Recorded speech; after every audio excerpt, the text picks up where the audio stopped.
बार हम सभी इस बृहद्रव्य संग्रह नामक ग्रंथ के अंतर्गत उस विश्व की भौगोलिक स्थिति का अध्ययन कर रहे हैं जो जिनागम में वर्णित है। अनेक प्रकार से हम विश्व को देख सकते थे।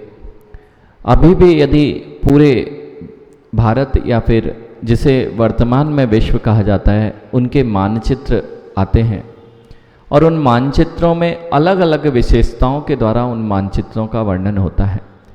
कहीं तो नगरों का वर्णन प्रमुखता से किया जाता है तो कहीं भौगोलिक स्थितियों का वर्णन किया जाता है।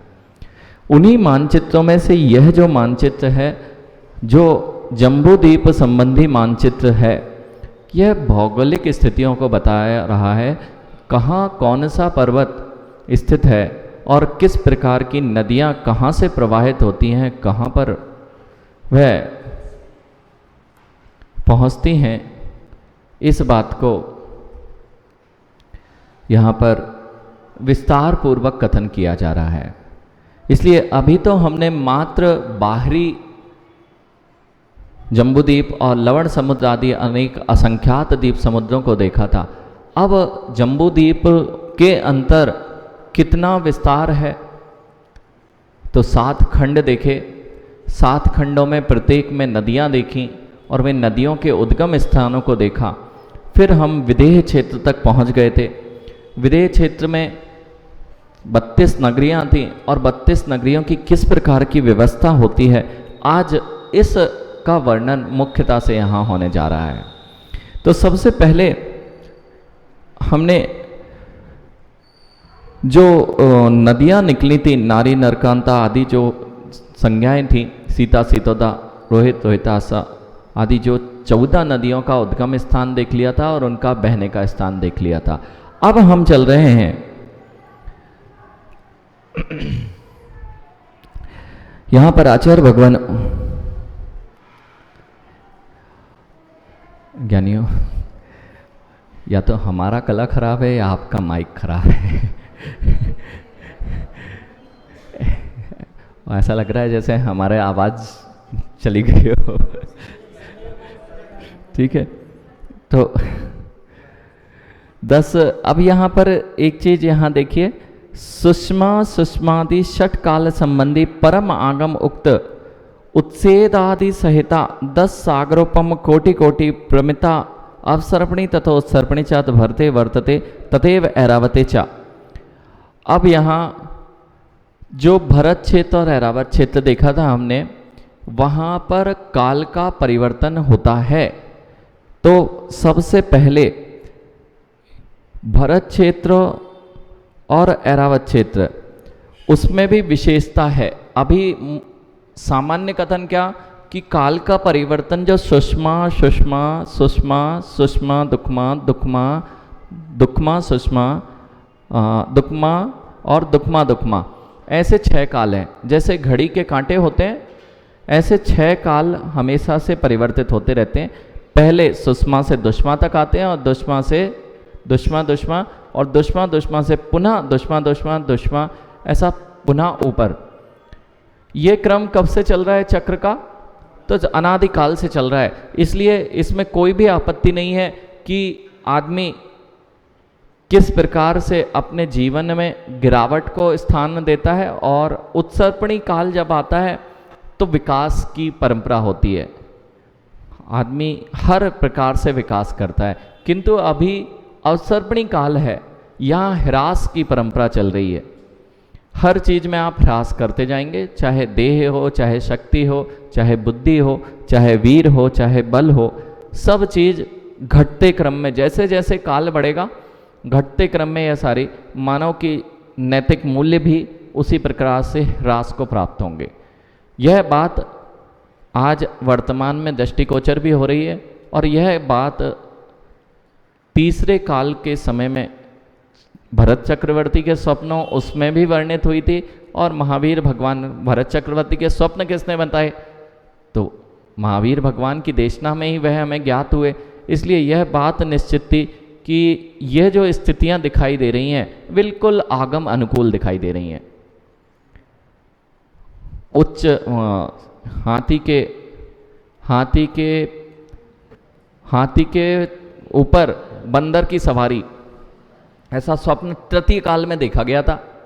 और उसका फल कब मिलना था? पंचम काल में। वह क्या फल था कि जब पंचम काल आएगा तो जो क्षत्रिय हैं, क्षत्रियों के ऊपर अर्थात उच्च कुलों के ऊपर राज्य किसका चलेगा? तो वहां पर वर्तमान में आपको दिखाई दे रहा है कि सारी की सारी चीजें वहां पर विपरीत दिखाई दे रही हैं, और विपरीत कहें या आगम अनुकूल कहें तो सारी की सारा जो भी परिवर्तन है, सरोवर सूख जाएंगे। तो सरोवर सूखने का अर्थ यह था कि यहाँ पर अवधि ज्ञानी और केवली भगवान दिखाई नहीं देंगे, तो वह दिखाई दे रहा है। शेर के बीच में, गीदड़ों के बीच में शेर तो विलुप्ति हो जाएंगे, अर्थात जो दिगंबर मुद्रा जो रहती थी वह विलुप्तता की ओर होती जाएगी। इस प्रकार से अनेक अनेक, और रत्नों के कटोरे में कुत्ता खीर खाते हुए दिखाई दिया था। तो ये सारे चीज़ें अशुभ के संकेत थे। वह किस अशुभ के थे कि पंचम काल में किस प्रकार से ह्रास होगा, और वर्तमान में वह परिलक्षित हो रहे हैं, दिखाई दे रहे हैं। अब तो यह पंचम काल कहाँ पे आता है? तो कह रहे हैं पंचम काल भरत क्षेत्र और ऐरावत क्षेत्र में ही आता है। बाकी हमने देख लिया था जो हिमवत क्षेत्र था वहाँ पर जघन्य भोग भूमियाँ थी। हिमवत क्षेत्र में जघन्य भोग भूमि थी, तो उसके ऊपर हिमवत क्षेत्र,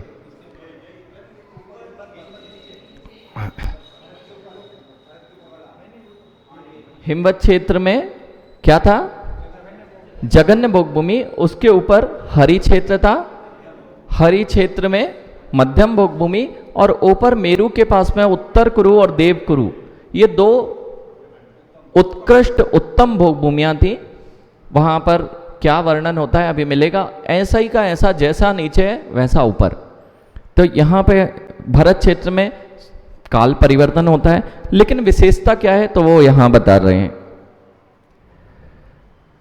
विशेषता यह है कि अयंतु विशेषा भरत मलेच्छ खंडेशु, इस भरत खंड के मलेच्छ खंडों में और विजयार्ध नगेशु, विजयार्ध नगर, देखिए जो भरत क्षेत्र को 6 खंडों में विभाजित किया था उसमें 5 मलेच्छ हैं, 5 मलेच्छ हैं, और बीच में विजयार्ध पर्वत दिखाई दे रहा है। ये विजयार्ध पर्वत है और वहां पर दिखाई दे रहे हैं 5 मलेच्छ। अब ये मलेच्छ खंड और विजयार्ध पर्वत पर काल का परिवर्तन नहीं होता। तो कैसा काल रहता है? चतुर्थ काल समय आदि अंत तुल्य कालो अस्ति ना परहा। इन 5 क्षेत्र और विजयार्ध की श्रेणियों में जैसा चतुर्थ काल में आदि में और अंत में, आदि और अंत, अब आदि कहाँ पर रहता है, अंत का काल कहाँ रहता है, ये विशेषता अपन को आगम से जाननी पड़ेगी। यानी कि जो चतुर्थ काल का आदि था वह आदिनाथ भगवान का समय था, और अंत था वो महावीर भगवान का समय था। इसमें भी बहुत विशाल अंतर था, है ना।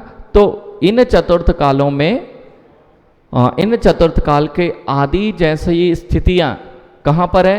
मलेच्छ खंड और विजयार्ध पर्वतों में, अर्थात वहाँ पर सुख भी कैसा होगा? चतुर्थ काल के तुल्य होगा। वहाँ का जो सब वातावरण आदि होगा वह कैसा होगा? वह चतुर्थ काल के अंतिम, जब महावीर स्वामी का काल है 2000 वर्ष पूर्व का, या तो तब का माने, या आदिनाथ भगवान और अवगाहना आदि भी सब मलेच्छ जीवों की कैसी रहेगी? उसी प्रकार की रहेगी। विजयार्ध पर्वत की श्रेणियों में जो विद्याधर आदि निवास करते हैं वे सब विद्याधर आदि किस प्रकार के रहते हैं? तो वे उसी मनुष्यों की तरह रहते हैं जैसे चतुर्थ काल में तीर्थंकर भगवंतों के काल में मनुष्य रहा करते थे।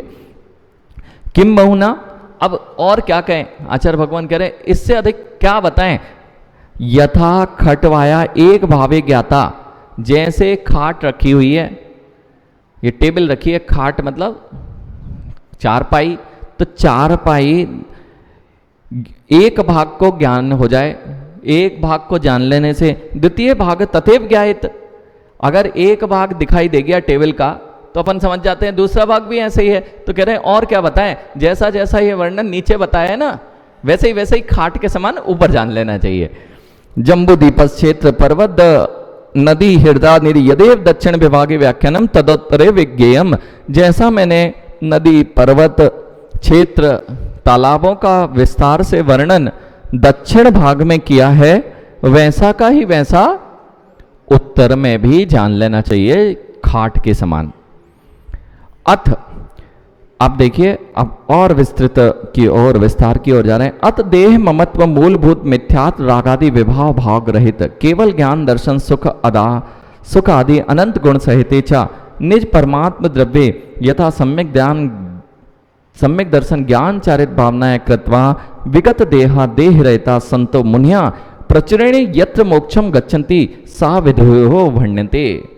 अब ये विधेय क्षेत्र का नाम विधेय क्यों पड़ा है, ये विधेय क्षेत्र का नाम विधेय क्यों पड़ा है, इस बात को व्याख्यात कर रहे हैं।